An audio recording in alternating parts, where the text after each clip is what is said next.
Salut à toutes et à tous, bienvenue sur un nouvel épisode de QLS, épisode 61, ça commence à faire, hein, franchement. C'est juste 61 fois pour parler d'Euroleague, alors qu'on n'est pas payé.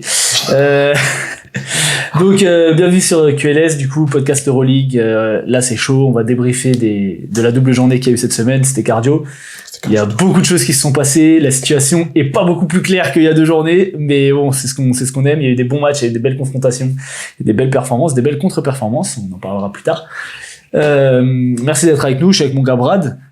Attends, avant de parler de ce week-end, hein. N'oubliez pas, voilà, comme Hugo a dit hier, de mettre un pouce sur la vidéo.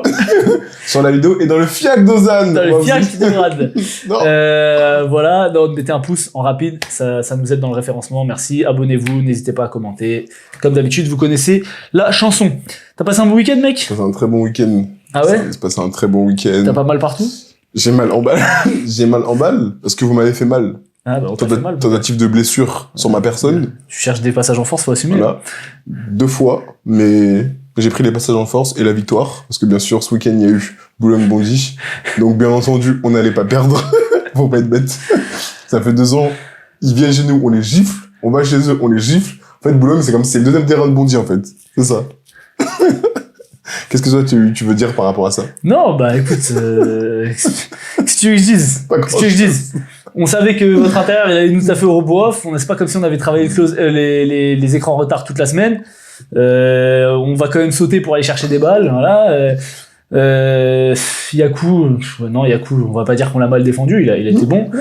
Et Dylan, on sait que faut le contrôler et pas le laisser aller sur sa main droite. Bon, bah, on l'a laissé aller sur sa main droite, on l'a pas contrôlé. Donc, qu'est-ce que je te dis? On perd 26 ballons. Voilà. Mon seul réconfort là-dedans, c'est ta performance. Magnifique.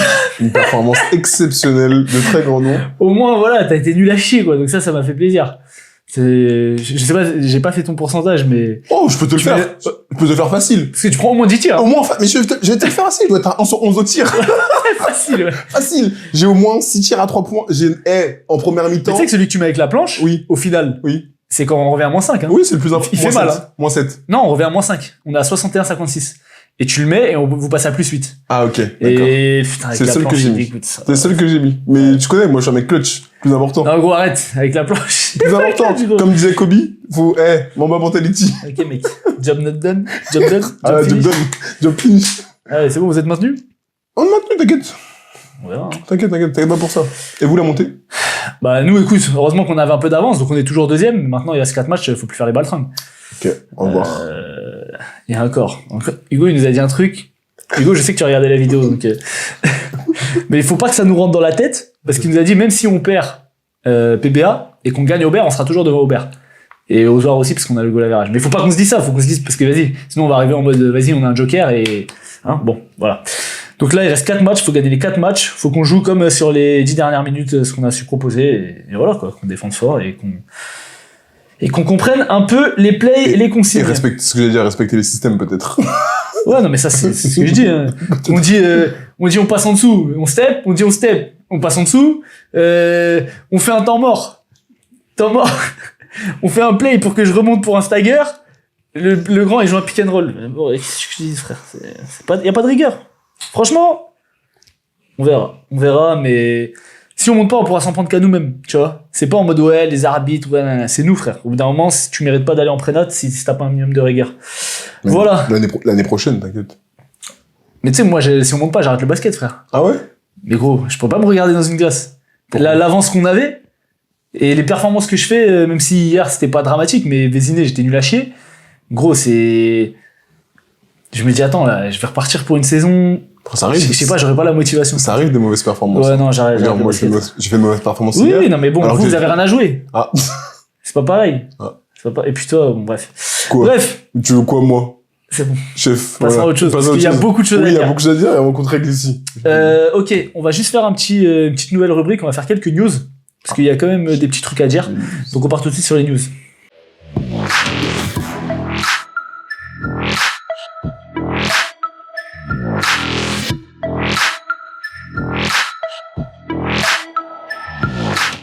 Dans les news du jour, enfin de la semaine, je sais pas si t'as vu, mais donc Kendrick Nunn a prolongé jusqu'en 2028 avec le Pana, donc c'est c'est bien pour le Pana.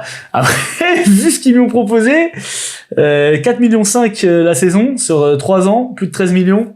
Mais en même temps.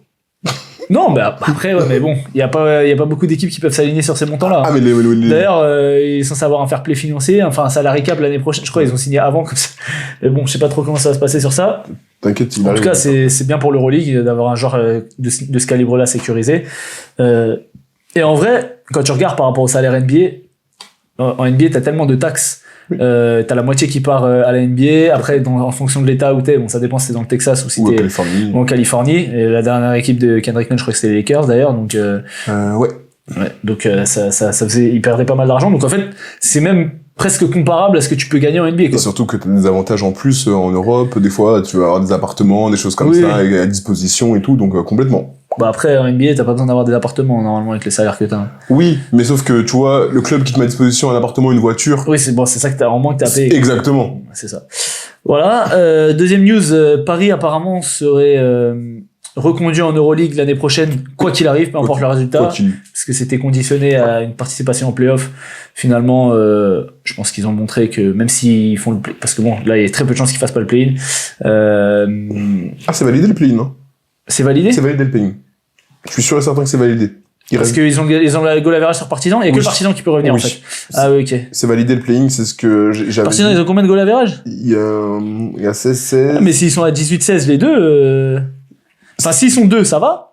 Mais si il y a 3 équipes à 18-16, ça va être le goal average général. Et ils ont un meilleur goal average. Donc, mais moi aussi, j'ai vu Paris valide sa qualification. Oui. Donc, mais alors, je sais pas, parce que les règles de goal average, c'est pas pareil. Par exemple, si tu vas sur Google, tu regardes le classement il est pas pareil. D'accord. Donc bref, écoute.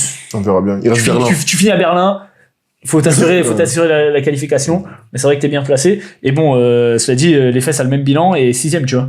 Donc, ça va être très très chaud jusqu'à la fin, mais on reviendra sur ça après. Donc, pour moi, c'est une bonne chose. On pourra continuer à aller voir des matchs d'Euroleague la saison prochaine sans avoir à aller à Monaco.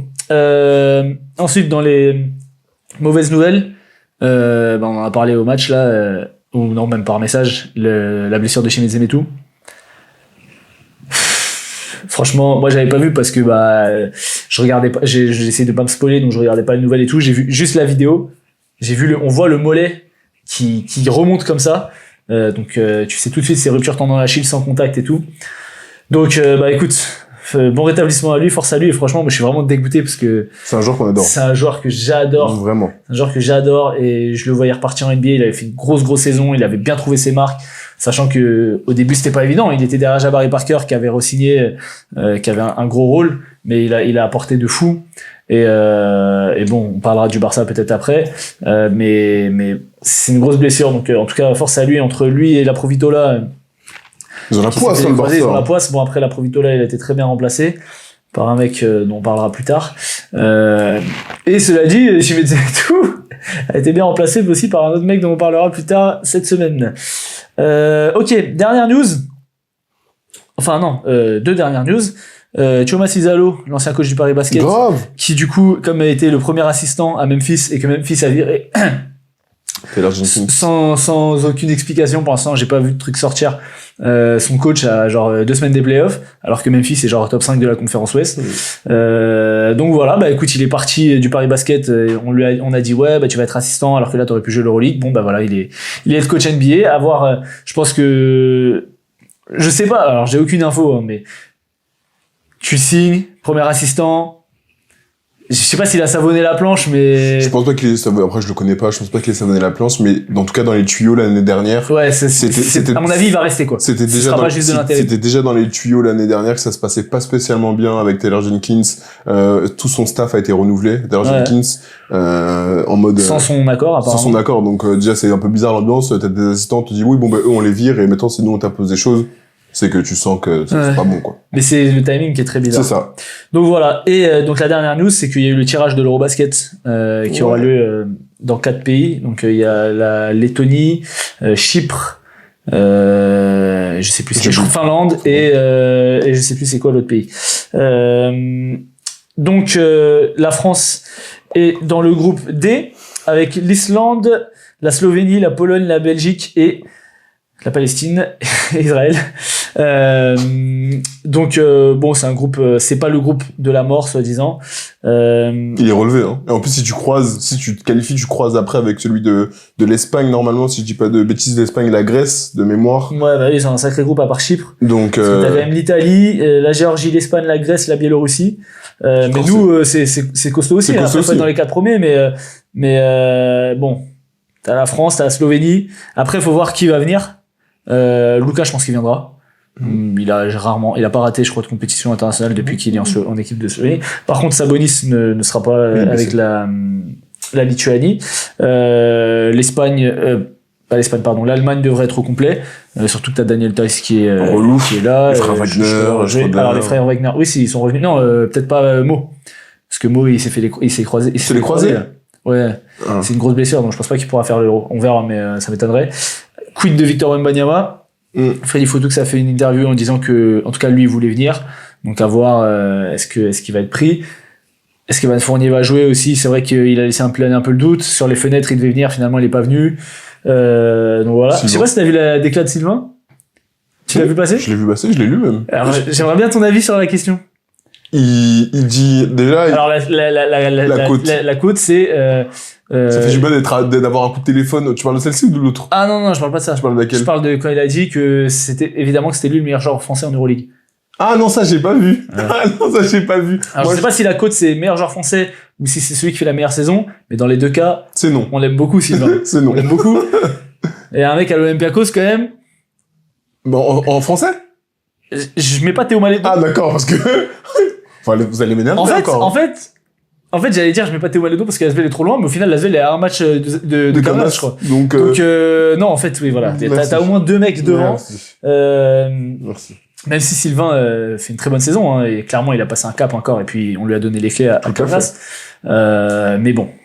Non, on l'aime beaucoup, c'est très bien ce qu'il fait, mais il y a Théo Maledon qui existe au basket en Euroleague et en France. Donc au bout d'un moment, la saison de Théo Maledon, il faut arrêter. On va encore en parler là tout à l'heure, mais il y a pas de débat. Je disais la dernière fois, qui fait la meilleure saison entre Mike James et Théo Maledon? Bah c'est bon, ça y est. Stop. Et commence même pas à me regarder. Non, Mike James, ça fait une très belle semaine. On va pouvoir en discuter. Il a fait une très très belle semaine. Mais la saison de Théo Maledon, elle est exceptionnelle. Elle est exceptionnelle. Il a enchaîné plus de 10 rencontres à plus de 20 dévals. Je vais pas trop en dire là, mais elle est exceptionnelle. Moi, il me régale. On sait que c'est un fort joueur, mais à ce niveau, c'est incroyable. Non, la cote que j'ai vue pour revenir à Sylvain, où il dit par rapport à cet été, quand il y était pas, donc qu'il a été un peu surpris, un peu frustré, qu'il a eu du mal à digérer, et il dit surtout, là j'ai eu le nouvel entraîneur au téléphone, on a échangé, et il dit ça fait du bien de comprendre pourquoi t'es pas sélectionné lors de fenêtres ou de choses, même si des fois t'es pas forcément d'accord, mais le simple fait d'avoir une discussion, ça fait du bien. Sous-entendu, il a appris un peu comme nous tous qu'il n'était pas sélectionné par Vincent Collet, et il y a peu de discussion. Et ça, ça on le savait de toute façon. Mais ça me dérange beaucoup. Quand en fait, je comprends pas, quand t'es coach à ce niveau-là. Et puis ça coûte rien, quoi. Exactement. T'es pas pris, je t'explique pourquoi. Que tu sois d'accord ou pas, après ça, c'est la décision du coach, mais tu peux pas décrocher ton téléphone. Tu vois, exactement. De toute façon, les arguments qu'il avait avancés, Vincent Collet, ils étaient bidons, on le savait, mais on a tous eu des coachs qui nous ont sorti des trucs bidons, tu vois, mais tu t'es capable au moins d'avoir la démarche de le faire. Écoute, moi comment dire, je veux pas enlever à Vincent Collet tout ce qu'il a apporté à l'équipe de France, parce que franchement c'est le meilleur sélectionneur de l'histoire de l'équipe de France. On est d'accord. Mais c'est vrai que bon, sur certains dossiers, il a un peu mal géré, mais bon, les résultats parlent pour lui. Voilà pour les news, parce que je trouve quand même qu'il y avait des trucs intéressants à dire, et je voulais pas les mettre dans n'importe quelle rubrique, donc on a fait des petites news. On commence tout de suite sur la semaine des clubs français. C'était plutôt pas mal cette semaine, je crois. C'est parti pour les clubs français. Tu veux commencer par qui? Enchaîne Paris là. Enchaîne Paris direct. Non, là. Paris les émotions. Les émotions, moi franchement. Émotion et frustration. Ils ont soufflé le chaud et le froid sur mon humeur cette semaine. Émotion et frustration. Alors Paris avait une semaine très compliquée. Ils jouaient le Fener à Istanbul et ils jouaient le Pana à Athènes, sachant que derrière ils vont à Madrid et ils reçoivent Berlin. Donc on avait dit que c'était un calendrier compliqué. Moi j'avais dit 2-2. J'avais dit qu'ils allaient prendre le Pana. Ils ont failli prendre le Fener. Raconte-nous un peu ta vision sur le match du Fener. Frustration parce que pour moi t'as un Paris qui est dominant. T'as un Paris qui est dominant sur ce match-là. Ils sont séduisants. Bon, t'as le Fener qui loupe pas mal de choses, mais frustration, ça a vraiment été mon mot parce que Paris mène plus 15 dans cette rencontre.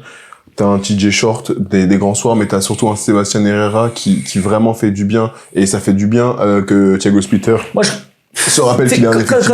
Quand tu vois ça, tu te dis, mais pourquoi ce mec ne jouait pas avant, tu vois? Mais oui, mais bon, c'est comme pour beaucoup. Je te donne un autre exemple. Enzo Charvin, il a pas fait beaucoup de matchs avec Paris, mais quand il est rentré, il a jamais été mauvais. Oui, il a toujours apporté des belles minutes, et pourtant il jouait pas. Donc il y a plein de fois, il y a des choses comme ça où tu comprenais pas trop. Là, c'est comme Terry Tarpé, c'est comme Pat Corneli, c'est comme tous ces joueurs qui sont des très bons joueurs de basket et qui ont largement le niveau Euroleague et que tu fais pas jouer. Mais là, c'est vrai que depuis que Sébastien Herrera est rentré dans la rotation, et vraiment parce que avant quand il rentrait, c'était pour 3-4 minutes, et on l'avait dit la semaine dernière déjà que c'est dur de se mettre en rythme, mais là il est exceptionnel. Il a joué exceptionnel. 20 minutes, il met 11 points, il se casse le cul en défense. C'est pas le plus grand des défenseurs. Attends, mais là il se casse les fesses en défense. C'est pas le plus grand des défenseurs parce qu'il est pas hyper physique. Par la taille, exactement. Mais je trouve que c'est un excellent défenseur. Il se défend c'est un excellent défenseur. Il fait plus que les minima, et il reste en face des mecs, il se donne. Donc non, franchement, au début sur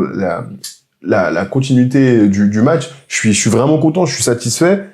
Mais je me note quelque chose quand je prends mes notes par rapport au match. Je me dis, bon, là, ils sont bien. Yantounen fait du bien. Il a de l'adresse, c'est super. Mais s'il vous plaît, il va falloir clôturer. C'est ce que je me suis noté. On arrive dans le 4e quart.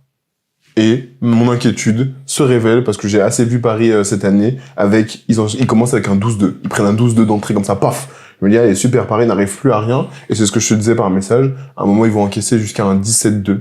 Un 17-2, ce qui nous amène jusqu'à la fin du match, que tu vas pouvoir nous raconter. Et moi, je donnerai mon avis juste après. Mais déjà, le 17-2, pour moi, il doit pas arriver.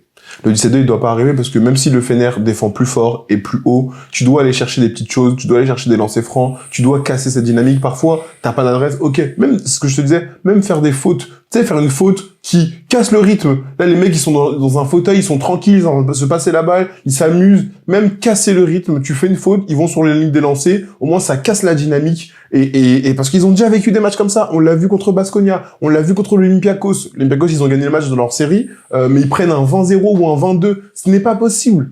Tu peux pas, plusieurs fois dans la saison, encaisser, des runs comme ça et dire, ah ouais, mais c'est comme si on savait pas. Au bout d'un moment, on peut leur pardonner des choses. Moi, ça, je l'ai très mauvaise, et en plus, quand tu vois la fin du match, je l'ai encore plus mauvaise. Du coup, ça nous amène à la fin du match. Non, mais moi, je trouve que sur le match, en effet, de toute façon, que ça soit contre l'Olympiakos, que ça soit contre le Pana, que ça soit contre le Fener, toutes ces équipes-là, elles sont tellement fortes il y a un moment, tu vas te manger un run. Oui. Parce que, sur la première mi-temps, ni Wade Baldwin, ni Nigel Davis n'existent. Le Fener n'existe que par McCollum et Guduric. Je suis d'accord. Et du coup, tu peux pas t'attendre, alors que le Fener joue aussi une place intéressante. Bon là, ils ont pris la première place du coup. Tu peux pas t'attendre à ce que ils baissent les bras, tu leur mettes plus 30. C'est pas possible. Je suis d'accord. Donc forcément, Nigel Davis à un moment il va mettre des tirs. Oui. Forcément, Wade Baldwin à un moment il va mettre des tirs. Et même si je sais même pas s'il en a mis à la fin, mais en tout cas Nigel Davis il s'est réveillé. Et donc le tout pour moi, surtout quand t'es à l'extérieur, c'est d'être capable de faire dos rond et d'empocher la victoire, comme ils l'ont fait à l'Olympiakos, comme ils l'ont fait par exemple au Pana. Oui, mais pour moi, j'aimerais dire aussi que sur tout le match, il y a eu plusieurs moments où le Fener fait des rapprochés et Paris réenfonce, leur remet la tête sous l'eau, mettent les tirs, font les stops, etc. Je suis pas choqué que tu te manges un 17-2. Enfin, comment dire, c'est pas que je suis pas choqué, mais merde, c'est le Fener en face, quoi. Mais oui, tu vois l'effectif. T'as des ambitions. T'es Paris, t'as des ambitions. Je dis pas que tu vas jouer Final Four, gagner, c'est pas ça, mais t'as des ambitions. Tu as tout à fait raison, on sait très bien, on a vu le Pana contre Kaunas la semaine dernière, Berlin, pardon. Contre Berlin la semaine dernière, qui était en galère jusqu'au dans le troisième quart, et ils font un run, etc. C'est ce que je te dis. Je prétends pas que tu puisses arrêter l'équipe en face, mais tu ne peux pas encaisser 17-2. Tu me dis, il y a 14-6, je te dis, ok, 14-6. 14-6, okay. C'est pas... C'est un run. 17-2, ça veut dire que tu encaisses 17 points, et t'en marques... Non, à ce niveau-là, et par rapport aux ambitions que t'as avec Paris, et surtout au moment du classement, ce match-là, tu l'as en main, tu dois le gagner. Ce match-là, tu dois le gagner. Je suis désolé. Écoute, donc sur la fin de match, sur tout le 4e quart-temps, TJ Short s'est fait trapper. Oui. TJ Short faisait encore un excellent match. Oui. TJ Short s'est fait trapper. Et on a retrouvé Paris un petit peu statique. Marqué dans 7 minutes. un petit peu, voilà, on n'a pas trop de solutions. TJ, est-ce qu'il va driver, etc. Bon, c'est vrai qu'à chaque fois qu'il est percutant, même si ça vient aider, au moins ça va donner des tirs ouverts. Je me souviens, parce qu'on a regardé tellement de matchs cette semaine, mais je me souviens pas trop. Est-ce que Paris manque d'adresse ou est-ce que c'est surtout des pertes de balles sur la fin de match? Il marque pas pendant 7 minutes. Oui, mais c'est pourquoi? Parce qu'il y a perte de balles, des tirs ratés, des tirs d'assassin. Il marque pas pendant 7 minutes. Le premier panier de Paris dans le 4e quart, il arrive à 3 minutes de la fin. C'est pas possible. C'est pas possible. Bon, pour aller sur la fin de match, moi, il y a 2 faits de jeu. Alors, on peut être d'accord, on peut pas être d'accord. Dites-nous en commentaire si vous avez vu le match, qu'est-ce que vous en avez pensé. Il y avait 2500 messages dans le truc Parisi, et je te jure que je suis pas allé voir ce qu'ils ont dit. Mais il y a un rebond offensif de Yontunen, où il va pour ressortir la balle. Je pense qu'il a marché. Il siffle le marché. Le marché est pas scandaleux, il y a pas une prise d'avantage exceptionnelle, etc. Sachant que c'est à 30 secondes de la fin, Paris est à +2 à ce moment-là, je crois. Tu siffles le marché. Derrière, donc tu rends la balle au Fener, le Fener marque et TJ Shorts met un lay-up à 2,5 secondes de la fin pour mettre Paris devant. Ouais, moi je te jure, je criais comme si tu sais quand on regarde l'équipe de France et tout, genre on est à fond dedans parce que comme on regarde les matchs en replay, normalement on n'est pas, mais là j'ai crié, j'étais à fond dedans, tu vois. Je comprends. Temps mort, donc je ne sais pas ce que dit Thiago Splitter à ses joueurs pendant le temps mort. Quelle est la consigne? Est-ce qu'on switch? Est-ce qu'on suit? Est-ce qu'on empêche à tout prix le 3 points? Parce que, t'as +2, donc, au pire, il y a prolongue, mais ne perds pas le match. 198, quoi. Voilà. C'est le score. Remontée alors je sais plus qui remonte en premier, si c'est McCollum ou Baldwin ou Biberovic. Il y a un premier joueur sur lequel Nadirifi défend qui remonte. Et en fait, sur la remontée, t'as Yontunen, Nadir et suit, et t'as Yontunen qui switch. Déjà, tu vois, on parlait tout à l'heure de notre équipe en R2. Qu'il y a pas de comment dire, le respect des consignes, qu'il y a pas de rigueur sur l'application des consignes. En Euroleague et les équipes jeunes, et on le voit, et ça me fait penser l'année dernière à Monaco face au Pana, où il y avait une situation avec Grigonis qui se retrouvait tout seul avec Kokobo qui s'était pas compris avec je sais plus quel grand, et là c'est la même chose. Qu'est-ce qu'on fait? Tu switches ou tu suis? Au final, t'as 2 mecs sur un joueur. Nigel Davis, qui est vraiment pas le mec que tu veux laisser tout seul dans une fin de match, est tout seul à 3 points. Il fait un départ où il a marché, puisqu'il reçoit la balle sur son pied gauche, il bouge ensuite son pied gauche, et il fait un départ direct en bougeant son pied de pivot. Donc il a marché, il te crucifie au buzzer. Après, il faut mettre le tir. Hein. Mais, encore une fois, même si pour moi il a marché, et que vas-y c'est dur parce que tu siffles à celui à Yontunen, et que les arbitres vont faire des erreurs et tout, qu'est-ce que toi t'aurais pu mieux faire? Déjà t'aurais pu ne pas te tromper. C'est qui remonte du coup? C'est Nadir et Yontunen, et qui ne se parlent pas. Ouais, mais ça c'est Nadir, c'est qui? C'est McCollum du coup. McCollum, oui, qui est sur la remontée de McCollum, qui va aspirer. Qui va aspirer, et là, t'as Yontunen qui switch, on ne sait pas pourquoi. Mais oui, mais regarde ce que Nadir il fait. Tac, il est perdu! Oui, mais il est perdu parce que moi ma question c'est quoi la consigne? Parce que je sais pas, faudrait voir si est-ce qu'on entend le temps mort de Thiago Splitter. Je regarderai plus tard, mais... il est perdu, genre en mode, mais pourquoi tu switches? Enfin, tu vois, sa réaction, c'est plutôt ça, quoi. Parce qu'il est pas du tout perdu en mode je switch. Il sait que l'écran est là, s'il sait qu'il doit switcher, il va reprendre son joueur directement. Là, il a vraiment une réaction de, ok, qu'est-ce qui se passe? Je vais le reprendre là. En fait, il se dit, il va stepper, et regarde, remet play, et là, il s'attend, et il voit qu'il reste. Il se dit, bon, vas-y, je pars. Et là, c'est trop tard. Après, le tir, il est dur, hein, il est fort, hein, tu vois. Mais bon. Crève-cœur, vraiment, j'étais dégoûté.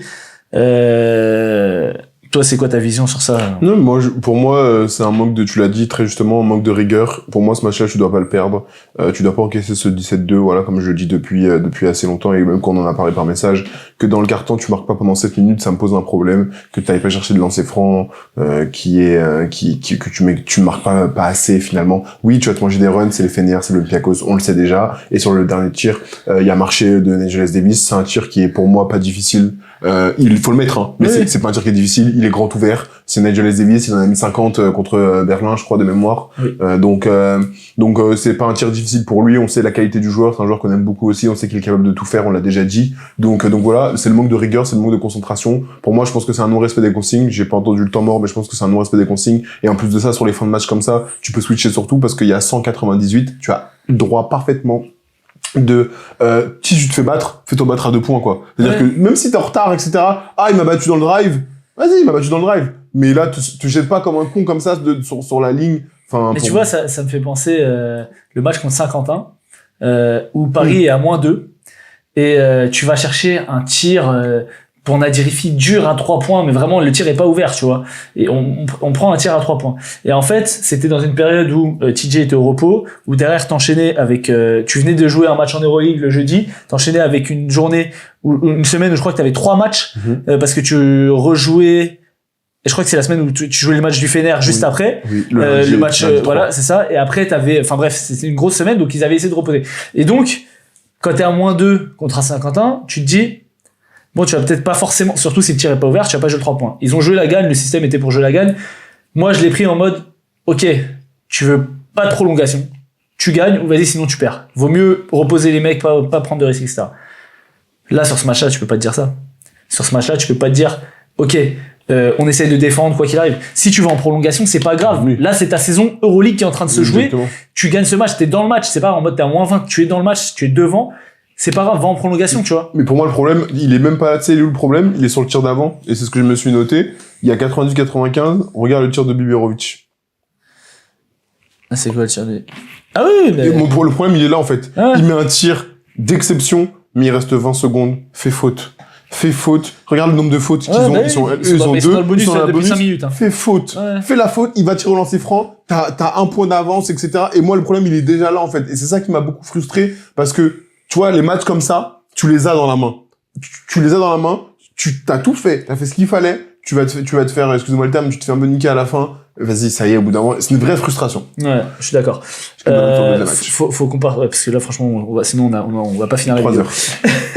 heures. Donc deuxième match, ils ont joué face au Pana. Là, ils ont gagné. Voilà, j'ai vu un peu le même match en fait. Ouais. J'ai vu en fait les deux matchs de Paris sont de très bonne qualité, je trouve.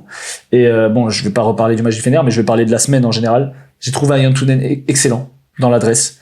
J'ai trouvé mine de rien un bon coaching de Thiago Splitter, parce que contre le Fener, il y avait clairement la consigne, c'était encore plus exacerbé que d'habitude, de punir le repli défensif dès qu'ils encaissaient. Combien de fois on a vu le réalisateur, il était en train de montrer le mec qui a marqué, derrière, boum, TJ Short, layup, il fait une longue passe, etc. On a vu ça plusieurs fois. Donc ça se voit que ça a été préparé. Et face au Pana, la défense sur Kendrick Nunn aussi a été très bien mise en place. Ils ont beaucoup trappé. J'ai trouvé que tactiquement, Thiago Splitter, je trouve que sur la fin de saison, il y avait une vraie progression. Maintenant, donc on l'a dit, il gagne ce match, il se mange encore un run. Oui. Bon, Paris a une adresse de fou furieux sur ce match-là. Je sais pas si t'as la stat finale, mais sinon je vais te la donner. En tout cas, je sais qu'ils sont à 6 sur 7 dans le premier quart-temps. Attends, ils sont où Paris? Tac. Merde. Tu l'as ou pas? Oui.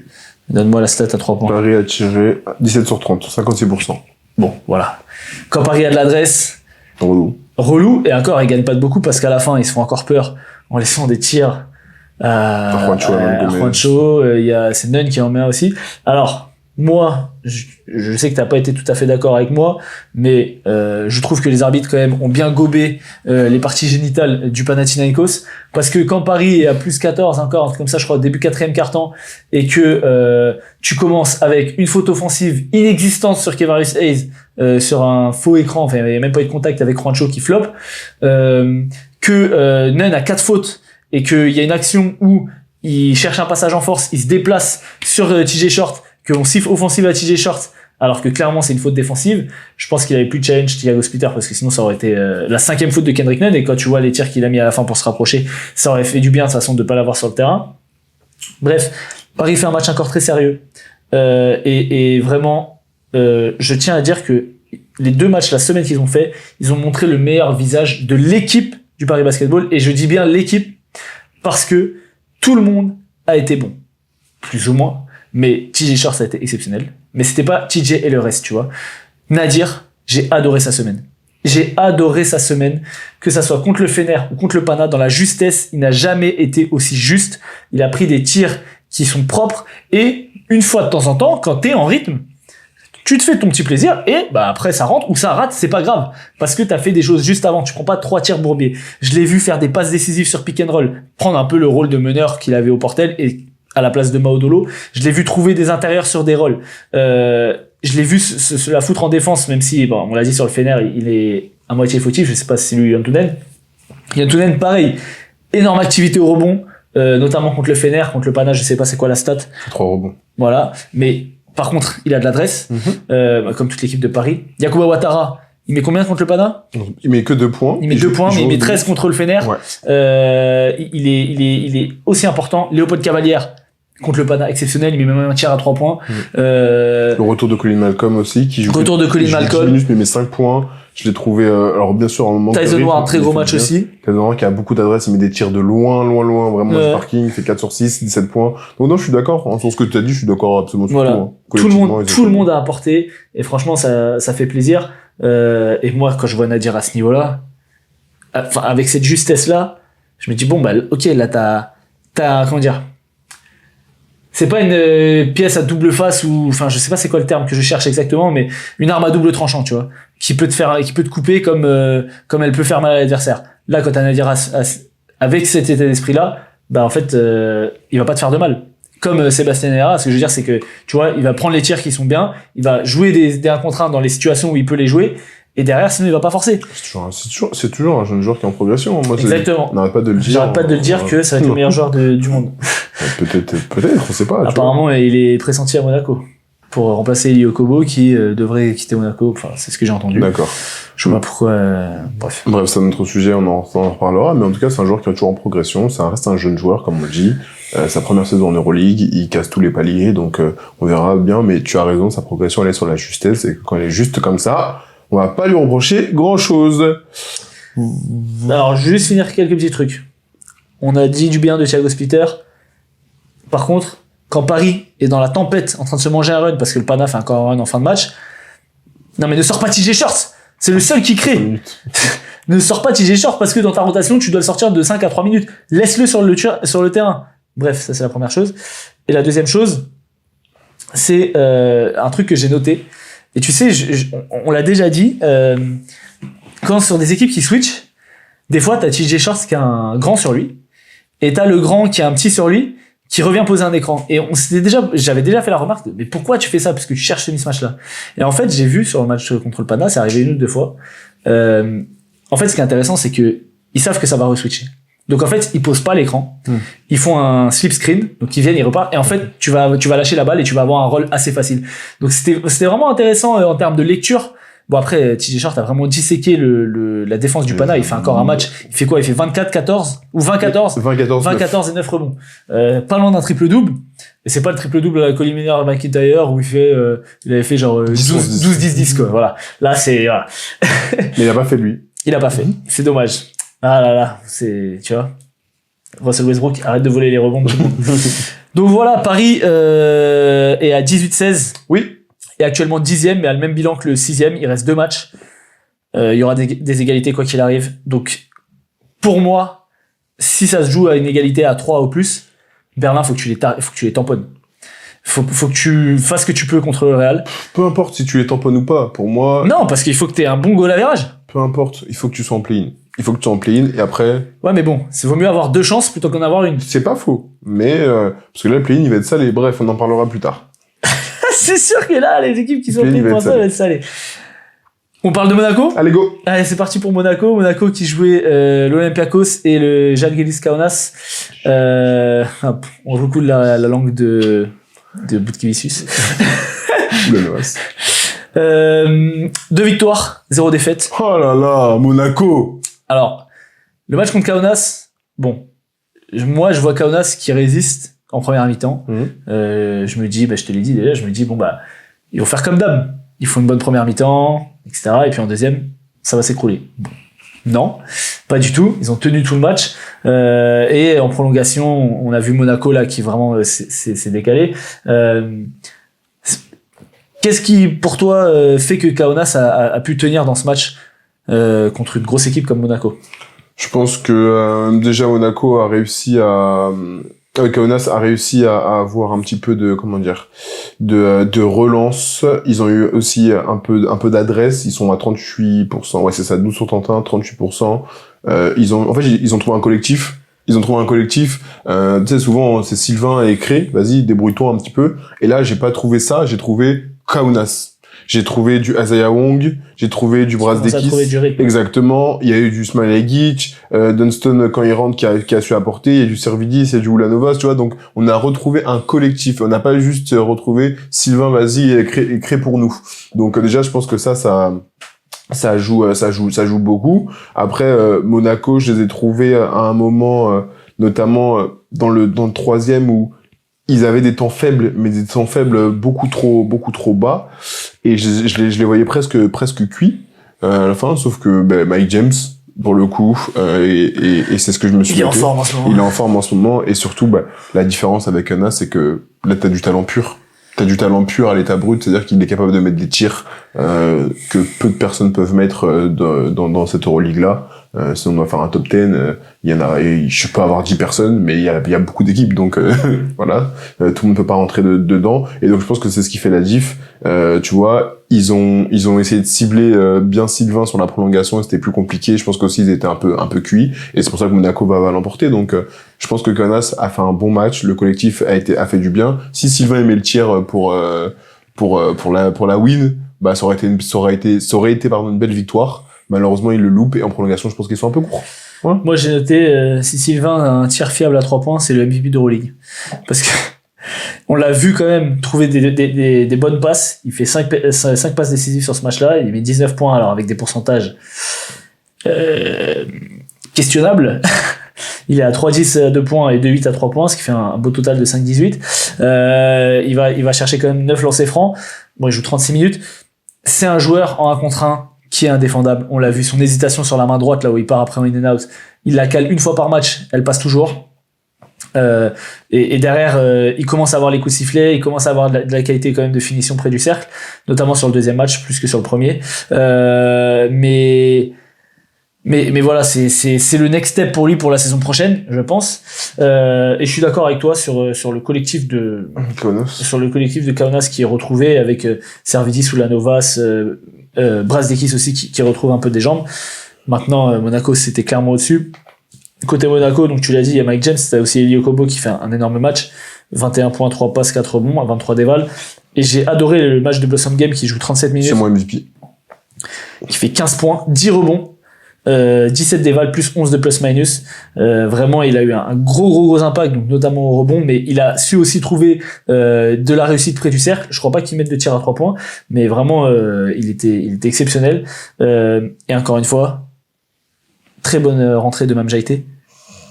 Non, très bonne, excellent. Sur les deux matchs. J'ai dit, frère, c'est Shaq quand il rentre, il bousille. Mais même contre l'Olympiakos, pareil, c'est mon MVP aussi. Très bien, franchement, t'as une raquette, t'as une rotation intérieure, Thaïs Mamjaité, sachant que t'as Moteunas et Papayanis qui dorment derrière.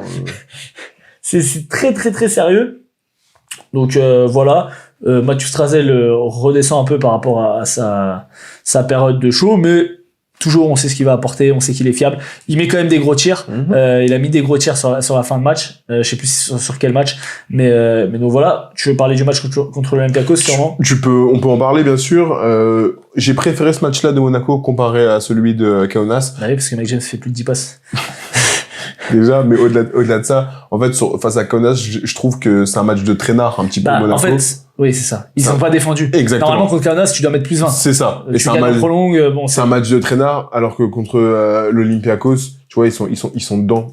Tu parlais de Boston Game tout à l'heure, j'ai adoré sa semaine contre l'Olympiakos. Il fait 18, non? C'est ça, ouais. Il met 34 minutes, 18 points, 5 sur 6 à 2 points, 1 sur 3 à 3 points. Il fait 21 dévals. C'est la deuxième meilleure éval derrière Mike James. Donc là, j'ai adoré le match de Monaco. J'ai trouvé l'Olympiakos qui ronronnait beaucoup, malgré ça. Ils réussissent à un peu à repasser devant parce que plus agressif, Evan qui est plus agressif par exemple sur la deuxième mi-temps, mais c'est là où tu vois le talent encore une fois supérieur de Mike James qui permet de revenir, et franchement cette victoire de Monaco sur le terrain grec, c'est une belle victoire. Et tu parlais même GT. Et moi, autant dans le premier match, mon MVP c'est Jared Blossom Game, autant sur là c'est même GT, notamment sa fin de match. 12 minutes, 11 points, 4 sur 5 au tir, 3 sur 4 au lancer, 5 rebonds. 4 fautes provoquées, 15 dévals. Je le trouve exceptionnel. 12 minutes, pas mal. C'est magnifique. Franchement, c'est plus que rentable. Je le trouve magnifique sur la fin de match. Donc, non, j'ai aimé ce match de Monaco là. Ça les replace plutôt bien, hein. Si on parle des standings, ils sont 4e, c'est ça, à 20-12. Et, ils sont même à égalité avec le Pana. De toute façon, on s'en fout. Du moment que t'es top 4, t'as l'avantage du terrain, et après c'est un Final Four. C'est ça. C'est juste que tu vas peut-être te taper, si t'es 1-2, tu vas te taper les équipes du play-in. Mais bon, vu les équipes du play-in, je sais pas si t'as envie d'être 1-2, tu vois. Et donc, d'ailleurs, l'Olympiakos qui perd sa première place. Au détriment du Fener. Au détriment du Fener. Ça va être... Moi, je suis l'Olympiakos. Je suis pas plus inquiet que ça. Non! Tu vas jouer, quoi qu'il arrive, une grosse équipe qui va sortir du play-in. Et on sait qu'il y a la malédiction de la première place. Donc franchement, vaut mieux être deuxième. Ça dépend c'est qui. Parce que, tu vois, là, ça serait Olympiakos-Barça. Oui, si c'est Barça qui sort. Enfin, si c'est Barça qui sort 7ème. Ils l'ont fait l'année dernière, hein. Oui, mais, ou même, il y a Olympiakos Real, tu vois. Franchement. T'es premier, si tu joues le 8ème, tu joues le Real, hein. C'est pareil, hein. Quoi qu'il arrive, tu vas jouer une grosse équipe. Donc, l'étoile rouge, c'est pas bon à prendre sur une série de playoffs. Chef, je préfère prendre l'étoile rouge, arrête. Je préfère prendre l'étoile rouge. Au Barça. Sachant que t'as Bolomboy qui va revenir. Là, il joue sans Bolomboy. Oui. Bolomboy qui devrait pas tarder à revenir. Oui. Ou le Barça où t'as pas Chimezemetu, t'as pas la Provitola. Non, mais il y a Daro Brésil, mec. On en parlera après. Mais bon, bref, ce que je veux dire, c'est que quoi qu'il arrive, si t'es top 4, déjà t'as l'avantage du terrain, c'est ce qui est le plus important. Et on sait que être premier en Euroleague, souvent, ça rime pas avec avoir un titre. Donc je pense, à la place des joueurs de l'Olympiakos, qu'ils sont pas plus inquiets que ça. Il y a eu le retour de Moses Wright, par contre, à noter. Il a pas joué depuis novembre 2024. Ouais, il était censé être out pour la saison. Donc voilà. Excellent match de Mike James quand même, hein, on va le dire, parce que même si tu dis que ton MVP c'est même Jaité, on va quand même donner les stats de Mike James sur ce match. 11 points, 10 passes. 12 passes, pardon. 12 passes, respect. En 32 minutes. 23 dévals, 4 rebonds. Voilà. On a vu le Mike James du début, Spanoulis, et en fait contre l'Olympiakos, il a dit, moi je vais faire que des passes. Double-double, encore une fois, exceptionnel. Et franchement, quand il joue comme ça, c'est un régal. C'est régal. Comme l'a dit Réfi, c'est la même chose, c'est des joueurs qui sont hyper forts en 1 contre 1. Quand ils arrivent à impliquer les coéquipiers, c'est super, tip top, cool, génial. Ok, on passe sur l'Asvel. Alors, on va pas trop s'étaler non plus sur l'Asvel parce qu'il y a plus rien à jouer, mais quand même, on va leur donner leur fleur. 2-0. 2-0. L'Olympiakos et Kaunas. Voilà. Mettez du respect sur Théo Malédon. Non, sérieux, vas-y, je fais une petite déclat là. Sérieusement, les gars. Soit sur Squeak, si vous pouvez aller à la salle. On me dit qu'ils sont à Lyon. Pour ceux qui sont à Lyon, qui regardent, peu importe où vous êtes, prenez le temps de regarder les matchs de Théo Malédon, s'il vous plaît. Sur l'équipe dans le championnat de France également. C'est un régal. Ce joueur est un régal. Et on savait que c'était un très bon joueur, mais je m'attendais pas à ce qu'il soit aussi fort, aussi dominant en Euroleague. Franchement, c'est un plaisir. Contre l'Olympiakos, il fait 23 points, il joue 30 minutes, il est agressif, il met des lancers, il fait 28 dévals. Contre Kaunas, il fait 19 points, 20 dévals, plus 10 de plus minus en 28 minutes. Pareil, ultra agressif au lancer franc, 8 sur 9, c'est celui qui tire le plus de lancers francs dans la ligue en ce moment. Le record, il a battu le record de toute façon de ça. C'est ça. Franchement, c'est un régal. Je sais pas quoi dire. C'est un meneur de grande taille. Il a un premier pas ultra agressif. Quand tu passes en dessous, il peut te sanctionner. C'est un mec, on croirait pas, mais qui est athlétique, il est capable de monter fort. Il peut monter 2 pieds, 2 mains, 1 pied. Franchement, il sait tout faire. Il sait tout faire. Il est à la création. À côté, il a un Nando de Colo qui apparemment a décidé de de faire le LeBron James de Rolly. Exactement, de se rappeler, de dire, mais les gars, moi, je suis un ancien MVP. N'oubliez pas qui je suis. Et on n'a pas oublié Nando. T'inquiète pas. Merci pour tout. Non, j'ai adoré le match de l'Asvel cette semaine. Ils ont plus rien à jouer, c'est vrai, mais pour l'honneur et c'est important en fait. Tu vois, là cette année, ils sont à 1, 2, 3, 4. Ils sont à 13, 19? Ouais. Voilà. 13, 19 et 15e. L'année dernière, ils étaient, je sais pas. Ils font 8 victoires, 8 ou 9 victoires, et ça. sachant qu'avec Pierre et Poupée, ils en prennent 4, alors qu'ils étaient à 4 sur les 20 premiers matchs. Donc, tu vois, ils sont à égalité avec. Ils peuvent aller chercher, une 13e place, hein. Tu vois, donc ça serait franchement avec le budget que t'as, ce serait très bonne saison. Très bonne saison. Mais de toute façon, ils font une très bonne saison, on l'a déjà dit. Donc, là, ça s'était un peu essoufflé sur les derniers matchs, mais bon, l'effectif est un peu juste, surtout que t'as eu des blessures et tout. Ouais. Je suis d'accord, t'as parlé du coup de Nando. Il y a aussi un joueur qui fait une semaine plutôt pas mal. Nuisako. Winnie Sako, mais j'allais parler surtout de David Laïti, qui fait deux très bons matchs, même s'il met que 8 points. Il met des tirs qui sont importants. Pour revenir sur Théo Malédon, première chose, Squeak, arrêtez de mettre en miniature le mec qui taffe et qui gagne. Je m'efforce de mettre ma main devant mon ordinateur pour pas voir. Quand je lance la vidéo, ça se met en grand, du coup, je vois que c'est Théo Malédon. Je me dis, putain, si Théo Malédon taffe et que l'Asvel gagne, je vais péter un câble. Qu'est-ce qui se passe? Théo Malédon taffe et l'Asvel gagne. Donc, en fait, tu regardes le match, tu sais déjà qu'il va gagner. Tu te fais spoiler? En fait, je sais pas comment tu fais. Va sur Squeak. Vas-y. Regarde, moi, moi, c'est comme ça.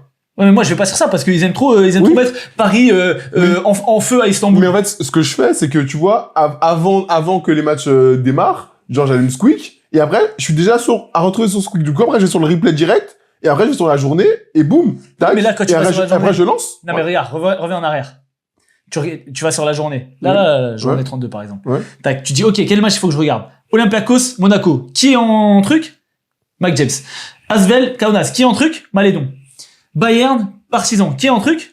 Ah, parce que tu regardes ça. Ah oui. Moi, je regarde jamais ça. Mais, non, mais des fois, tu le vois. Ah ouais. C'est du coin de l'œil. Et en fait, tu sais qu'il met toujours le mec gagnant. Bayern, Partizan. Oui, c'est Bayern qui a gagné. Oui. Donc, il met toujours ça. Et c'est valable tout le temps. Ah ouais, la Barça, la truc, tu vois. Et en fait, ça casse les couilles. Je fais jamais attention à ça. Mettez un truc au hasard et tu vois, on fait pas comme ça. Là, tu mets des trucs. Bref, ça, c'était mon truc. Okay. Théo Malédon, je suis d'accord, exceptionnel.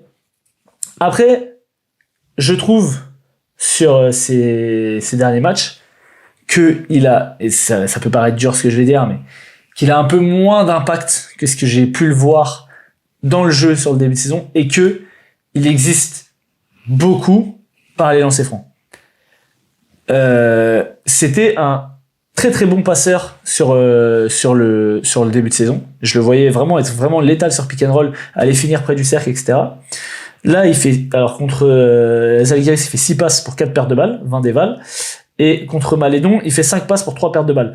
Donc, après, il est exceptionnel, hein. Il fait 28 dévals, 28 et 20 dévals, c'est très bien. Mais ce que je veux dire, c'est, l'éval est beaucoup gonflé par ses trucs au lancer franc, et il est très fort pour aller chercher des fautes, c'est vrai. Mais bon, tu sais qu'il a il en rajoute un petit peu. Ouh. C'était juste le petit bémol. Moi, en fait, je suis plus impressionné par la semaine de Nando. Nando, franchement, déjà, en termes d'adresse, c'est incroyable. Et puis c'est fou quoi, le mec, t'as l'impression que une seconde il peut plus marcher et 2 secondes après il te met 20 points quoi. Enfin bref, c'est incroyable. Donc voilà, bravo à l'Asvel, on va peut-être pas s'éterniser sur eux, oui. Parce que de toute façon ils avaient rien à jouer, mais bravo, ils nous font kiffer, ils ont fait une grosse saison. Ils pourront pas garder Théo Malédon parce qu'il a fait une déclaration en disant oui bien sûr, j'adorais être vrai. Donc bon, t'as pas vu? Il a dit ça? Il a dit ça. Il a dit oui, ça fait toujours plaisir que des gros clubs européens s'intéressent à vous. Le Real, c'est une institution. J'adorais jouer là-bas, un truc comme ça. Donc bon, hein? Déjà, espagnol. C'est vraiment Kylian Mbappé, frère. Ouais. Le petit prodige français. Donc voilà. Voilà pour les clubs français. See you next year. On passe sur les daily review. Allez, daily review, c'est parti. Dans les daily review, cette semaine, évidemment, on va pas parler de toutes les équipes. On va surtout se concentrer sur les équipes de type Bologne et Maccabi Tel Aviv et l'Alba Berlin. Évidemment. Qui a pris une volée d'ailleurs face à Bologne. On va juste évacuer ça. Donc, quand même, Berlin a fait un effort. Ils avaient pris 44 points. Berlin a fait un effort aussi parce que je fais tartiner par les temps. Oui, mais bon, ils ont pris 44 points face à Bologne. Ouais, voilà, équipe de N2. Bologne, c'est fort, mec. Okay, Berlin, c'est une équipe de N3. C'est vrai, pardon. Allez, on peut passer à autre chose. Ok, on va parler du Barça. Ouais. Donc le Barça qui jouait le Bayern et Milan. Et qui a donc fait 1-1, c'est ça. Ouais. Grosse performance du Bayern sur le parquet du Barça. On n'avait pas vu ça venir. Alors on va se concentrer sur le Barça et après on parlera un peu des autres équipes. Donc côté Barça face au Bayern, on l'a dit, il y a eu la blessure de Chimedze Metou qui est un peu le fait marquant de ce match.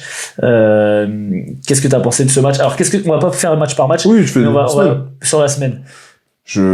Pour moi, comme je te dis, le Barça, je les vois assez forts. Alors oui, ils perdent des joueurs, c'est vrai, hein, mais je trouve que c'est une équipe qui a un collectif, tu vois. Là, ils ont cette semaine, il y a Damsar. Damessar, ouais. Damessar. Ouais. Ah, c'est Damé, pardon. Damessar qui rentre, qu'on n'a pas vu jouer depuis un petit moment. Mais c'est contre Milan le match qu'il fait. Rencontre. Mais quelle rencontre. J'ai dit, mais c'est que lui, il a annoncé très très fort. Hein. C'est juste que c'est un jeune, genre c'est un jeune, comme ouais. Hugo Gonzalez au Real et tout. Mais il a annoncé très très fort. Et le match qu'il il fait. fait un match exceptionnel. Il commence avec 8 points de la transition, donc Et de l'adresse. de l'adresse De externe. la transition, mais de l'adresse aussi. Et je regardais, je me dis ah ouais, c'est vrai, Kevin Punter est sur le banc. Ouais. Et donc ta rotation, c'est Kevin Punter, c'est Jabari Parker. Enfin, tu vois. J'ai aimé la semaine du Barça. Ils se font attraper face au Bayern et on ne s'y attendait pas forcément, mais en même temps le Bayern fonctionne bien et ils perdent d'un point, donc tu vois c'est pas non plus un scandale. J'ai vraiment aimé la semaine du Barça. J'aime le jeu qui a été mis en place. J'ai aimé comment il s'appelle William Gomez qui a fait un gros match contre le Bayern. Exactement. Pas contre, Non, contre le Bayern. Il fait un gros double avec donc voilà. Et bon après moi si un jour dont je veux parler c'est Dario Brizuela au bout d'un moment. Parce que je sais pas si t'as vu le commentaire sur QLS. Non, mais j'ai pas accès au com. Bah si, parce que je te tag. Oui, mais tu vois, mais non, en fait, des fois j'ai des notifications, mais parfois pas. Mais bref. Il y a un mec qui a dit oui, Brizuela très fort et tout, mais pas comparable avec Evan Fournier. Ah bah on compare pas. Enfin, on compare pas. C'est pas le même. Non, mais parce que tu sais l'extrait que j'avais choisi, c'est si tu mets Brizuela à l'Olympiakos, oui. Il fait pas moins bien qu'Evan Fournier. Oui. Bah moi je persiste et je signe. Hein. Je suis désolé. Ce que Brizuela nous montre encore une fois sur cette semaine, et notamment sur le deuxième match face à Milan, 27. C'est incroyable. C'est incroyable. Contre le Bayern, il fait quoi? Je crois pas qu'il fait un énorme match. Il fait 8 points contre le Bayern, il a moins d'adresse. 8 points. Mais bon, il a moins d'adresse, mais il se trouve pas non plus. Je vois, il fait 4 à 3 points, 2-5 à 2 points. Il joue 23 minutes, mais contre Milan, il est exceptionnel. Et puis, il a un coup de chaud, parce qu'au début, il est pas fou, hein. Non. C'est vraiment, 3e, 4e, là, où. Il prend son coup de chaud. 27 points, 5 sur 8 à 2 points, 5 sur 8 à 3 points, 2 sur 3 au lancer, 3 passes, 25 d'éval, plus 17 de plus-minus. Meilleur éval et meilleur plus-minus de son équipe. Voilà, c'est un joueur espagnol que t'as pris et à qui tu donnais pas du tout de minutes quand il y avait la Provitola. Et ça nous montre qu'il y a un bon réservoir aussi là-bas. J'ai hâte de le voir en équipe d'Espagne. Enfin, il a déjà joué en équipe d'Espagne, mais vraiment cette année, je pense qu'il va passer un cap. Il est exceptionnel. T'as parlé un peu de Kevin Punter un peu sur le banc. Enfin, t'as juste dit qu'il était sur le banc. Kevin Punter aussi, il fait une semaine à la Mike James et à la Nadir Rifi. Dans le sens où dans la justesse, c'était vraiment bien. Et les tirs durs qu'il a pris, il les a mis. Donc, qu'est-ce que tu veux dire? Ah bah rien. Kevin Punter, monsieur, quand vous jouez comme ça, nous n'avons rien à dire. Nous fermons nos gueules. Il met quand même aussi contre Milan, je tiens à donner les stats, 25 points, 3 sur 6 à 2 points, 4 sur 7 à 3 points, 7 sur 7 au lancer, 23 d'éval, plus 7 de plus-minus, s'il faut te provoquer. Pas mal. Contre Milan, le Barça, ils avaient pas envie de rigoler, en fait. C'est-à-dire que mais pourtant, Milan s'accroche, hein. Et c'est ça, Milan revient avec Mirotic, Shavon Shields, ils ont vraiment, ils s'accrochent, mais là, ils étaient pas là pour rire, ils ont dit, c'est bon, ça y est, à battre. Très bien, autre chose à dire sur Non, sur la semaine du Barça, on est plutôt très bien. Donc le Barça qui se replace, qui se replace pas, du coup, qui descend dans les standings. Ouais, non, ils montent, ils étaient 10e. Ils sont 7e actuellement, à 18-14, comme Paris, comme Real, comme les Fesses. Bah, très bien, parlons du Real, du coup. Ah, d'accord. Parlons de les Fesses. Ouais, mais parlons du Real d'abord. Parlons du Real. Le Real qui fait une semaine à 2-0, si je ne m'abuse. Ils battent Milan. Ils battent Milan, je crois. Et ils battent qui d'autre? J'ai plus l'autre dans la tête. Ils sont le Real, tac. Real Milan. Et l'autre. Étoile rouge. Étoile rouge. Ah oui, il leur casse la gueule. En fait, il leur casse la gueule sur le début de match et l'étoile rouge s'en est jamais remis. Gros match. Alors, franchement, sur le Real, on va pas s'éterniser. Ils ont retrouvé le meilleur pivot d'Euroleague depuis déjà quelques semaines. Point final. C'est lui et personne d'autre, hein. Parce que Campazzo, il est toujours pas exceptionnel, même si ça va mieux contre l'étoile rouge, il a été meilleur. Mais Walter Tavares, il domine. C'est relou. Ils ont envoyé une zone 2-3, t'as Tavares dans la raquette, c'est impossible. Ils ont commencé par un 14. Combien? C'est quoi? 14-0. 14-0. Il y avait 31-16 à la fin, et du coup, l'étoile rouge s'en remet pas parce qu'ils perdent de ça environ 10 points, je crois. C'est ça. Et ils reviennent, mais ils partent de trop loin, en fait. Et le début de match de l'étoile rouge est dramatique. Donc, le Real aussi, qui était hors du play-in la semaine dernière, est à 18-14, 8e, donc on l'a dit avec le même bilan.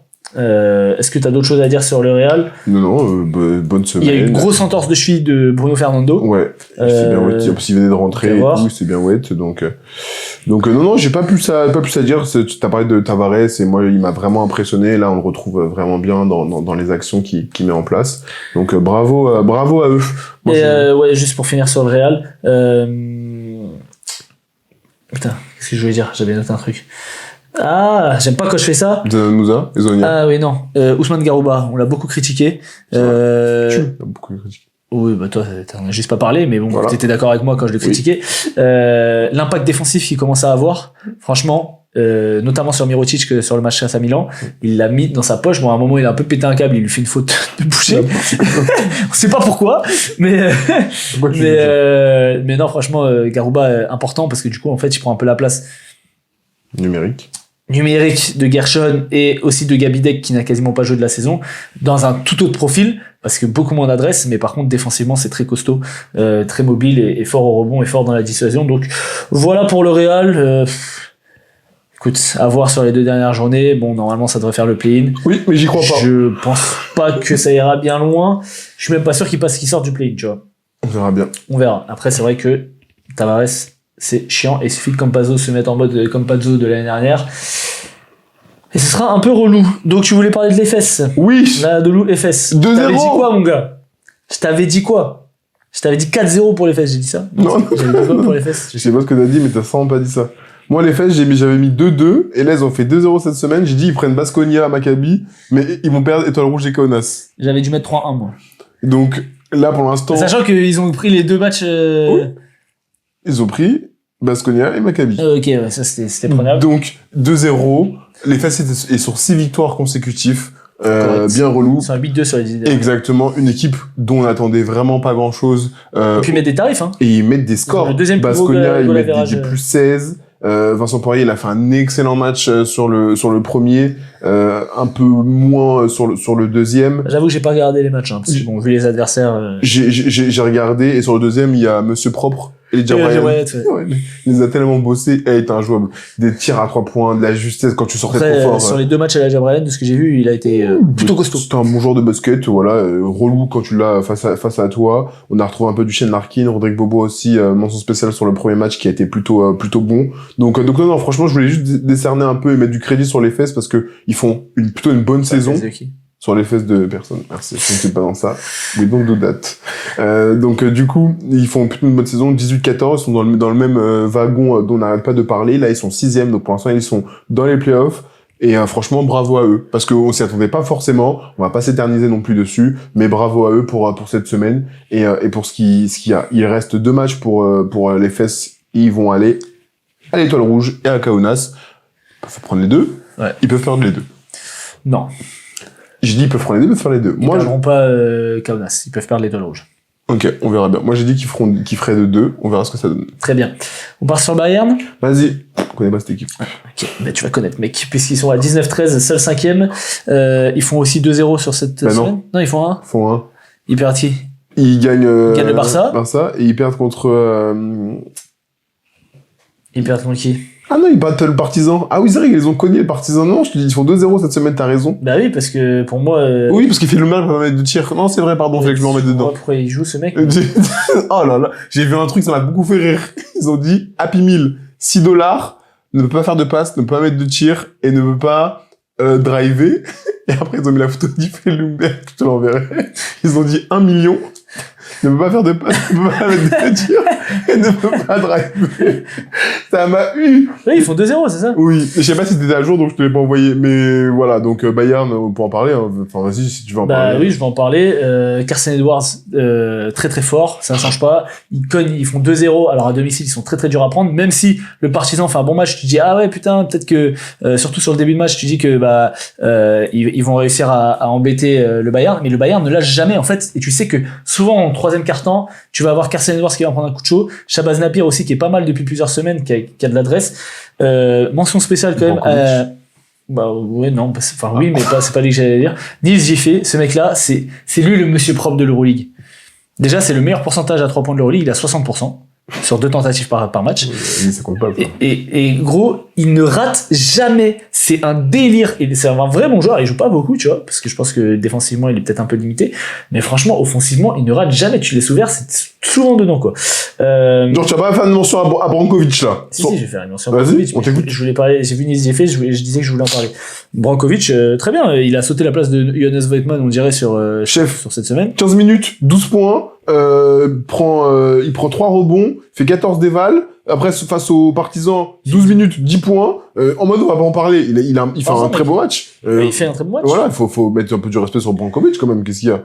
Tu très parles de Nice Giffey. Oui, on aime bien, mais quand même. Non, mais je suis d'accord. Après, voilà, le Bayern est toujours orphelin de Devin Booker, qui devrait apparemment pas tarder à revenir. Il faudrait qu'il revienne pour les playoffs. Mais c'est bien, ils ont un match d'avance sur toute la troupe là, du play-in derrière. Donc, écoute, très bonne saison du Bayern. Donnez l'entraîneur de l'année à Gordon Herbert. Et voilà. Et ça va se taper pour le titre de meilleur score, hein, parce que t'as Kendrick Nunn, il est à 22. Oui. Vezenkov, il est à 21 et Edwards, il est à 19-9. Donc ça se joue sur un mouchoir de poche. Donc sur les 2 dernières journées, ça va se taper, mais je sens qu'il y en a un. Qui va l'avoir pour toi? Bah, Kendrick Nunn. Il va faire un match à 45, là, je me sens. Lui, il est trop dans ça. Il veut trop ça. Dans sa tête. Tu vois, je trouve que Carson Edwards est plus vraiment rentré, même s'il connaît son rôle, mais c'est vraiment dans le collectif. Vezenkov, il peut t'en mettre 35, mais je pense pas qu'il va chercher à le faire, tu vois, c'est en marchant, quoi, sans faire exprès. Lui, vraiment, c'est un mec qui met 35 points sans faire exprès, alors que Kendrick Nunn, je sais qu'il va prendre 25 tirs sur les 2 derniers matchs, quoi. Tu sais qu'il va avoir un passage où il va mettre 17 points en un carton. Voilà. Donc, je pense que Kendrick Nunn, sachant qu'il est déjà premier, donc voilà. Pour le Bayern, tu veux parler du Partizan, peut-être? Non, je veux pas en parler parce que, comme je te l'ai dit, ils sont nuls et toi tu ne m'écoutes jamais. Mais bon, ils ont battu Berlin, frère. Mais, oui, t'inquiète pas. Ils ont battu Berlin. Super. Partizan, ça va être très dur pour eux. Actuellement, ils sont 11e à 16-16. Moi, je t'ai dit 2 matchs de retard. Je crois que je t'ai dit qu'ils faisaient pas playoff, hein. Ou j'ai dit qu'ils auraient la place du con. Voilà, c'est exactement ça. Ils sont à la place du con. Avec Milan, à 16-16 aussi. Ils sont à la place du con. Donc ça va être très compliqué pour ces 2 équipes de revenir dans le play-in, sachant que Milan a un goal average général de moins 40. Donc ça va être chaud. Ça va être chaud. Tac, Real Barça, étoile rouge. Tu veux parler vite fait de l'étoile rouge? Non, merci. Chef. Ouais, ils ont cogné Bologne. Mais oui, mais ils se sont fait cogner par le Real. C'est pour ça que je te dis que j'ai pas en parler. Bologne, moi, je veux pas en parler. Il y a pas d'équipe de basket. C'est aller jouer dehors, je ne sais pas. Libérer Azea Cordigné de là, parce qu'au bout d'un moment, et même s'il est redescendu en température, mais faut le sortir. Toko, des fois, il fait des bonnes choses. Ok, super. Mais vas-y, c'est bon. C'est un bon joueur, hein. Je pense que l'année prochaine, c'est le garde. C'est un vrai bon joueur, mais vas-y, c'est bon, ça y est. La saison de Bologne, elle est morte depuis le 14 octobre. Voilà, merci. Et ils sont fait gifler par le Real. Ça y est, y a même pas de match. Je te jure que quand je vois Bologne, je dis, c'est qui joue en face?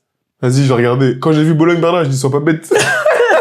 Ah ouais, pourtant, t'adores Berlin. Et pourtant. Hein. Bon alors, vite fait pour finir sur le Daily Review, donne-moi tes 10. Ah! Maintenant que on a un peu avancé. En rapide. En rapide? Fener, tu les laisses premiers? Oui. Alors, mais dis, Fener, Olympiakos, Pana, Monaco, ça y est, Bayern. Ça bouge pas? Ouais. Les mêmes places.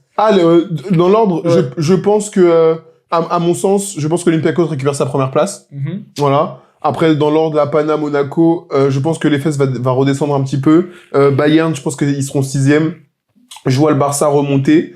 Donc, je vois plutôt un Efes dans le play-in avec le Real, avec Paris et avec l'Étoile Rouge. Je pense que le classement, on a les 10. Je pense que ce qui va bouger, c'est entre la 6e place, entre la 5e place et la 10e. Je pense sincèrement que le Bayern va avoir la 6e place, que le Barça aura la 5e et que l'Efes ce sera dans le play-in. Voilà pour moi. Écoute, il y a un Paris-Real la semaine prochaine. Il va valoir très cher. Enfin, Real-Paris. Il va valoir très cher. Parce que si tu prends ce match-là, tu peux déjà t'assurer d'être dans la première partie du play-in, si derrière tu prends Berlin, et du coup, être dans la première partie du play-in, voire même en play-off, hein, parce qu'après tu auras un match d'avance sur le Real. Pour Paris, avoir 2 chances pour se qualifier en play-off, ce sera toujours mieux qu'une. Donc, vu ce que Paris m'a montré cette semaine, et vu ce que le Real m'a montré cette semaine, on peut y croire. Je peux croire que Paris va finir 7 ou 8. L'étoile rouge, sans Bolomboy, c'est très compliqué. Je les vois finir en 9 et 10. Je vois du coup le Real en 9 et 10 aussi. Le Barça peut-être remonter un peu. Les Fesses rentrer dans le play-in. Bayern rester là. Et je pense que ça va, en haut, ça va rester comme ça. Okay. Je suis pas sûr que l'Olympiakos repasse devant le Fener. T'as pas le calendrier là sous les yeux? Les 2 derniers matchs. Berlin Maccabi pour l'Olympiakos, ouais, Fener, Barça, Bayern. Ouais, donc l'Olympiakos va passer devant. Putain, attends, le Fener, là, ils ont un calendrier. Barça, Monaco peut passer devant encore, hein. Je pense que le Fener va prendre, Attends. C'est Barça, Bayern. Ah oui, on avait regardé, je crois que c'est à Istanbul. C'est à Istanbul. Ok, ouais. Ok, donc. Je pense Après le Bayern, ils ont pris le Barça à Barcelone. À voir. À vrai de rien. Ok. Bon. C'était chargé, mais il nous reste les tops et les flops. C'est parti pour les tops et les flops. Mon petit pote. C'est quoi tes tops, c'est quoi tes flops? C'est quoi tes tops? Tu me demandes à moi? Ok, bah, je vais te dire tout de suite c'est quoi mes tops, c'est quoi mes flops. Alors, mes tops, déjà, j'ai Asvel. J'ai Théo Malédon. J'ai Nando De Colo. Ils m'ont fait kiffer. J'ai vu un Nando killer. Franchement, on l'a pas vu. Enfin, c'est difficile. Et c'est un mec qui joue, je regarde, à chaque fois, il joue 17, 18 minutes et il fait des stats comme s'il en jouait 35, quoi. 18 points, 5 passes, des pourcentages exceptionnels. Donc voilà. Bravo à Nando De Colo, bravo à Malédon, bravo à l'Asvel. Quand on a fait les previews la semaine dernière, qu'on a dit l'Olympiakos, ils jouent l'Asvel, on disait ils vont perdre. Ils les ont cognés. Ils ont pris Kaunas. Franchement, voilà. Il y a pas de play-in possible, mais ça peut lancer une dynamique aussi, et derrière, en championnat de France, tu peux montrer aussi un autre visage. Quand tu sais que t'as accroché l'Olympiakos la semaine dernière, bon, tu vas jouer Gravelines ou je sais pas qui, t'as pas peur, quoi.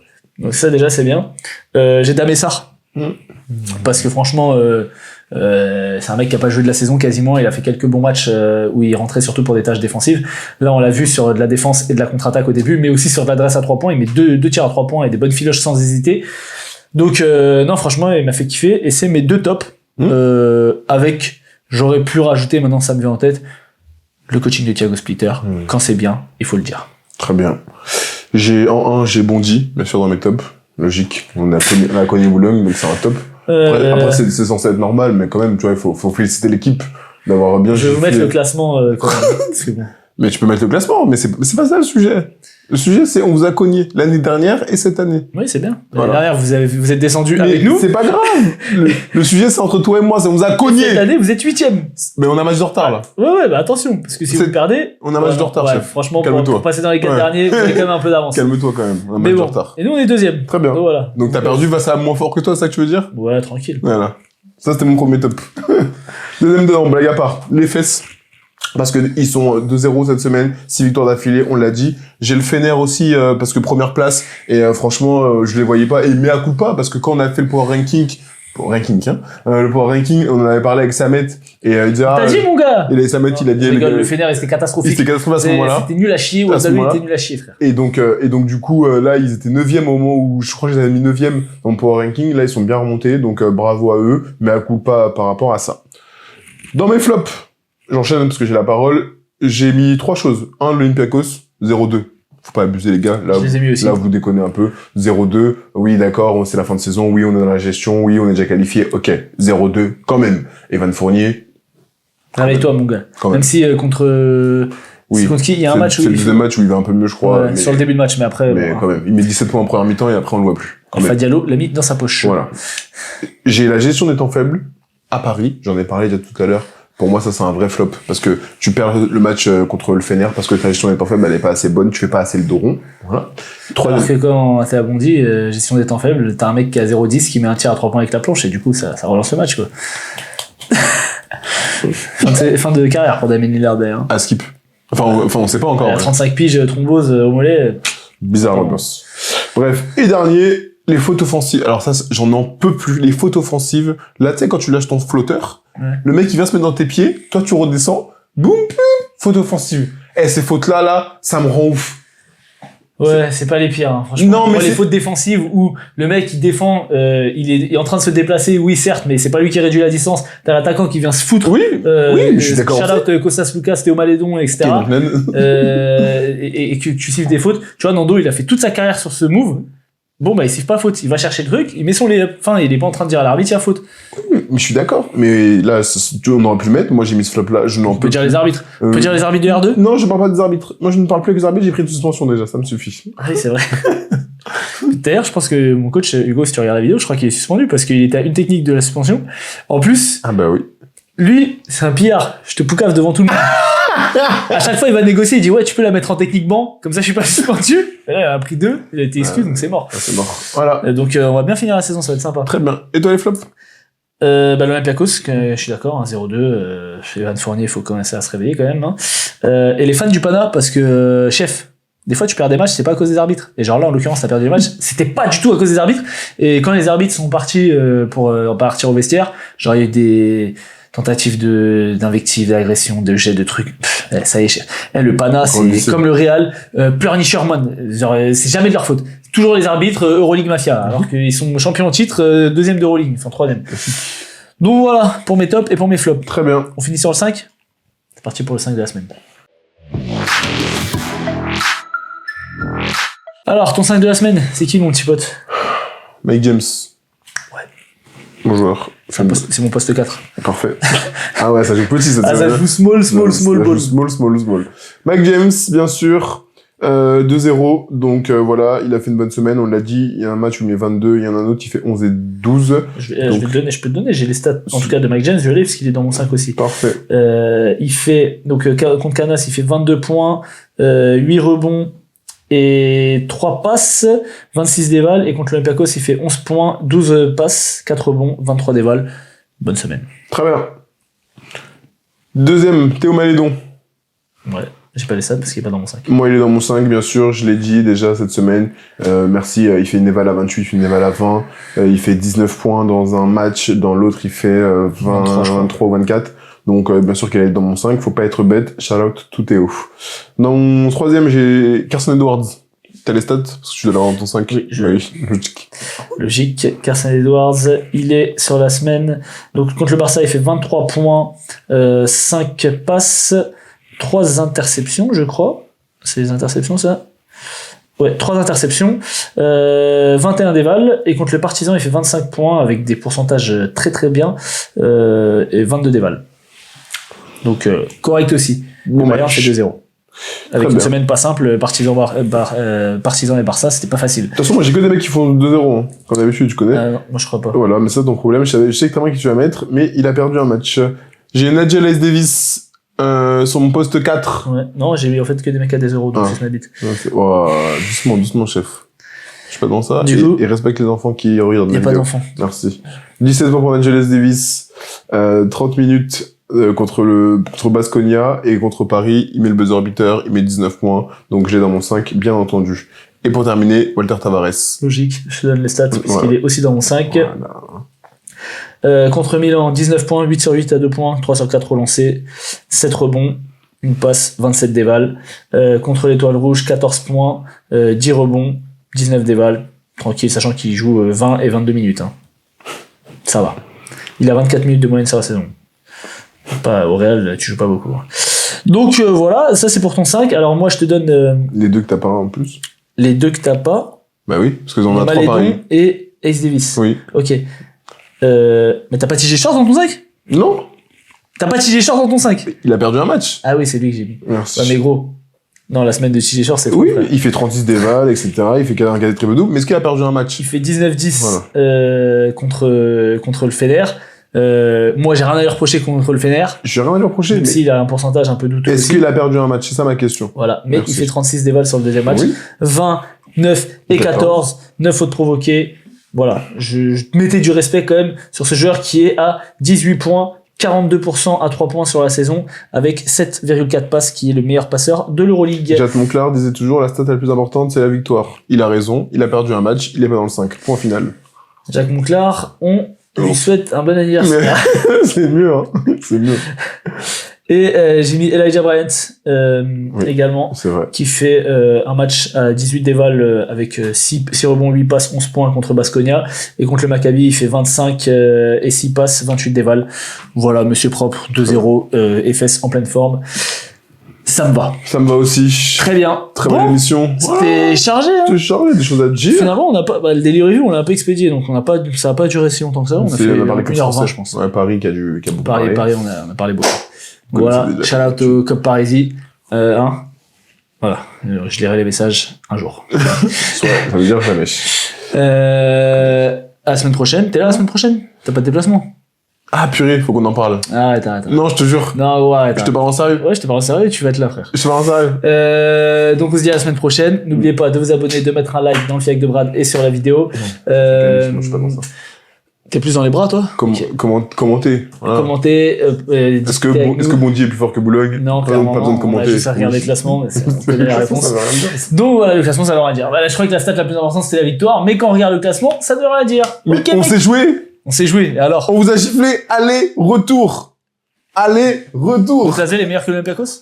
Comment? Lasvel est meilleur que Je me l'Olympiakos? posais des questions. Lasvel est au même niveau que l'Olympiakos. Ah bah, Parce qu'ils font 1-1 sur la saison. 1-1. Mais vous avez pas pris un match contre nous. Ah, d'accord, Ça fait ils 2 font ans qu'on a un- pris de match. Ils sont du même niveau, du coup. Bah non, mais nous, ça fait 2 ans qu'on a Ils sont pris du de même match. niveau. Ah, faut regarder le classement au bout d'un moment, chef. Vous êtes devant au classement. Ouais. Ça, c'est Masha'Allah. factuel. Dis-moi, Masha'Allah. Masha'Allah. Allez, Mabrouk. Mais, Aïd Mabrouk, c'est vrai. Mais, On vous a giflé l'année dernière, aller-retour. Vous Là, avez on jamais revient, giflé. on vous C'est a pas giflé, vrai, aller-retour. vous avez On vous a giflé giflé. au Retour plus Mais à 30. l'aller, vous avez pas Et giflé. là, on vous a giflé. Allez, vas-y, rends l'antenne, là. Gros, je Rends l'antenne, là.